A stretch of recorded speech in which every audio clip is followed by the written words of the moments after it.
दोपहर 2:30 मैं और सुहानी कफार मार्केट की भीड़ में सड़क पर खड़ी स्कूटी पर बैठकर पिंकी की वीडियो देख रहे थे। हालांकि हम चाहते थे कि मेरी और श्रेया की वीडियो डिलीट हो जाए, पर यहाँ तो कुछ और ही नजारा मिल रहा था हमें।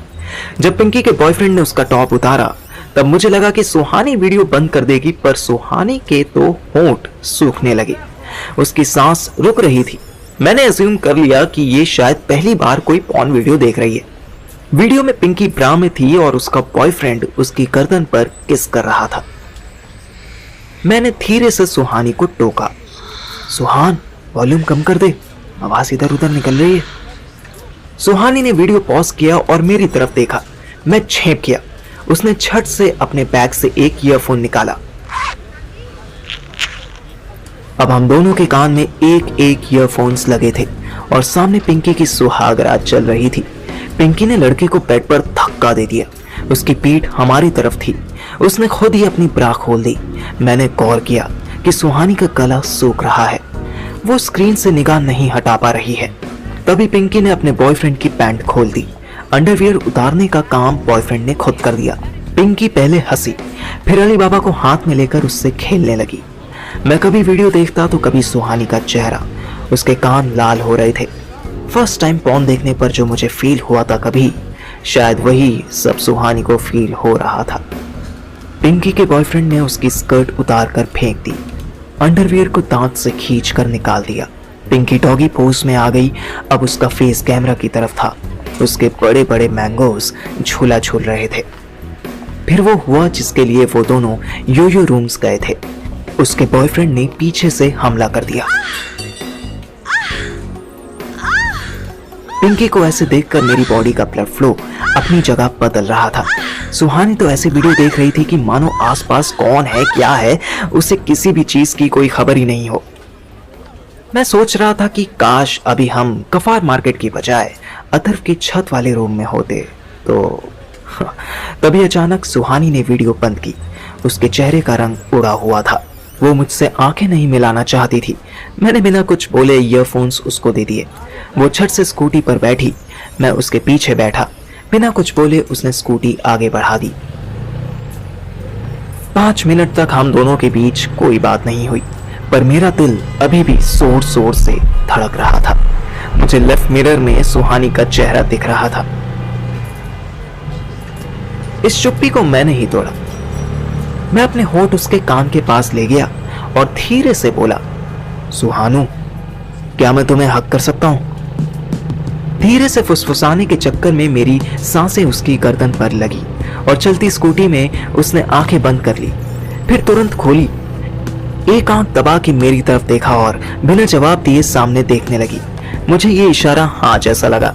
मैंने धीरे से उसकी कमर में हाथ डाल दिए और उसको पीछे से पकड़ लिया। उसकी तो पूरी बॉडी गर्म हो रही थी। पिंकी अब पुलिस कंप्लेन नहीं कर पाएगी।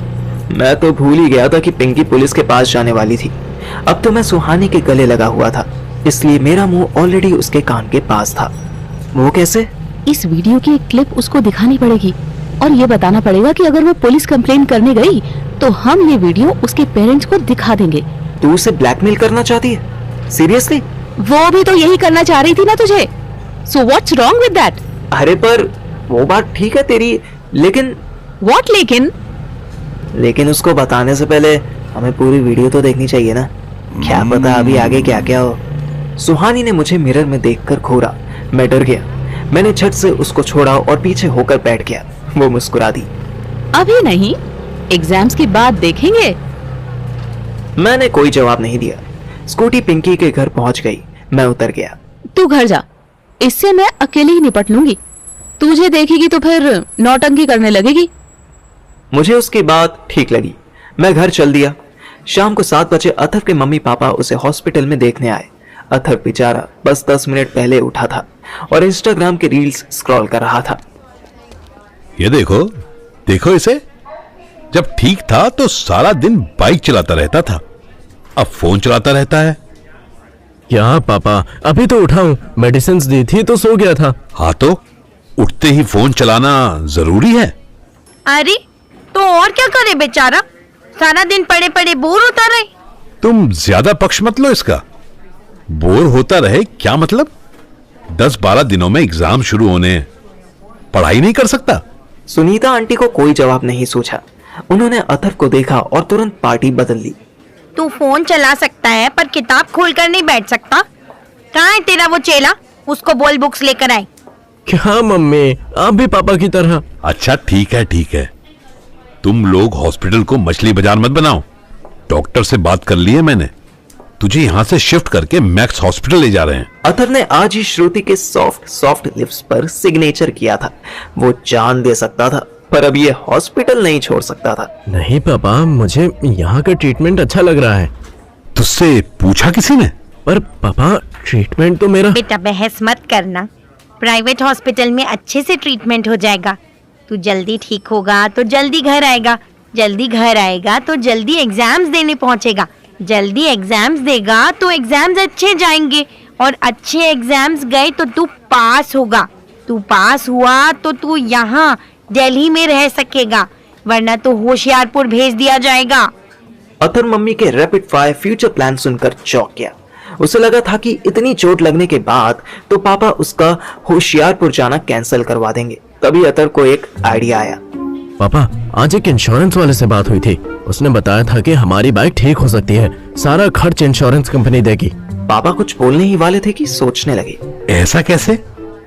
तेरी बाइक का इंश्योरेंस तो पिछले महीने खत्म हो गया था ना? हाँ पापा, मैंने भी इसको यही बताया, पर उसने कहा कि कोई दिक्कत नहीं है, इंश्योरेंस मिल जाएगा, बस गवर्नमेंट हॉस्पिटल से ही ट्रीटमेंट करवाना होगा। पापा ने मम्मी की तरफ देखा। वो सोचने लगे, हॉस्पिटल शिफ्ट ना करना पड़े इसलिए ये झूठ बोल रहा है। अरे नहीं, सच में। ये देखिए, ये कार्ड भी देकर गया है। ये बुके और चॉकलेट्स भी उसी ने दिए हैं। पापा ने कार्ड उठाया, फिर मम्मी की तरफ देखने लगे। मम्मी ने कंधे उचका दिए। ठीक इसी टाइम हीरोइन की तरह एंट्री लेती डॉक्टर श्रुति आ गई। हेलो आंटी, हेलो अंकल, अच्छे टाइम पर आए आप लोग। कम से कम ये फोन तो नहीं चलाएगा। पापा अथर्व की तरफ घूरने लगे।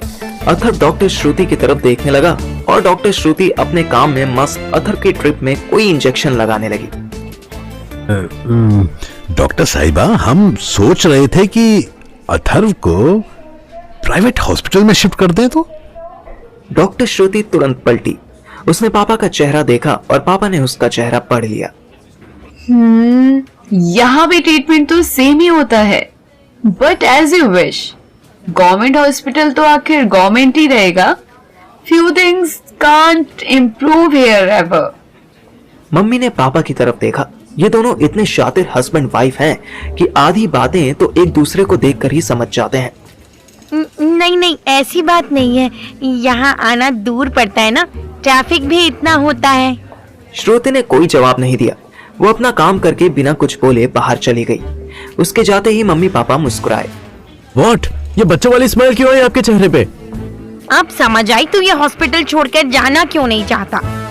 वैसे लड़की अच्छी है। हाँ, और तुम्हारे लाडले से 6-7 साल बड़ी भी है। तुम भी ना? अरे ऐसा कुछ नहीं है, सच में इंश्योरेंस रीजन है। हाँ, ठीक है। मेरे बाप मत बनो, मैंने पैदा किया है तुम्हें। अथर्व को चुप करवा कर पापा मम्मी से बोले।